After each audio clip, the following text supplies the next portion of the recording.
Look at that.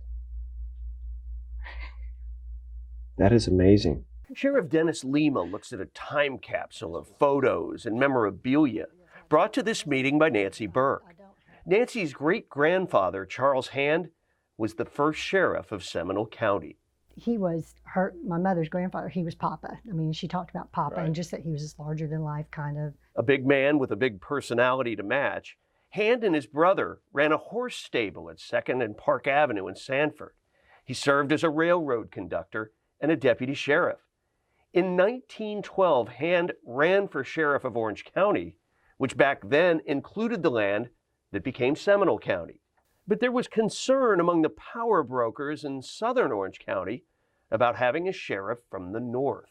And the county seat would have been, Sanford, and the growth around the region would have been there. Hand lost a close election to his Orlando-based challenger.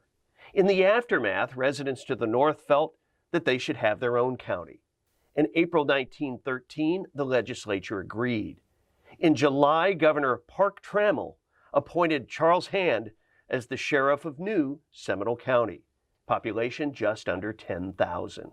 He was there during the creation of it, right? Where quite literally there were people around a room, probably at the time, saying, we're not really sure what to do because we've never done this before. This newspaper article from July 1913 documented the day a group of friends presented Sheriff Hand with a surprise gift, a solid gold badge. Sheriff Hand, a man of many words, was in this case speechless.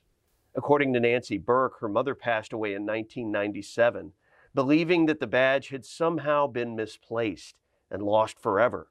That was until Nancy and husband Kelly retrieved the contents of her safe deposit box.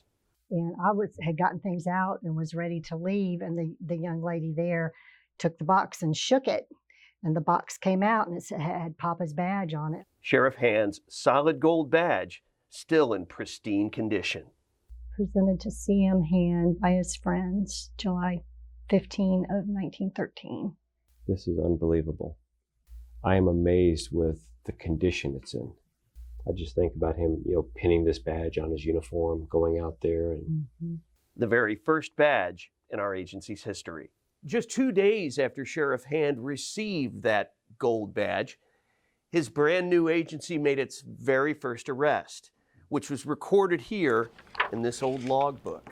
Arrest number 1, William Washington, assault and battery, July 17th, 1913. Look at this. These are the sheriff's handcuffs.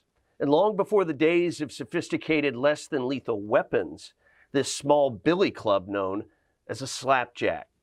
In September 1922, Sheriff Hand lost his first deputy in the line of duty, Cleveland Jacobs, shot and killed during a petty theft investigation.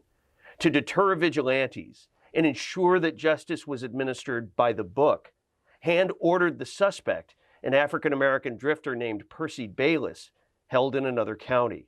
In March the following year, he was tried, convicted, and hanged here in the courtyard of the old Sanford jail. Sheriff Hand served multiple terms from 1913 until his death while in office in 1947. This gold badge represents decades of service, beginning before World War I and ending after World War II. I was thrilled, to say the least, that we found it. Charles Hand, the first of 10 Seminole County sheriffs.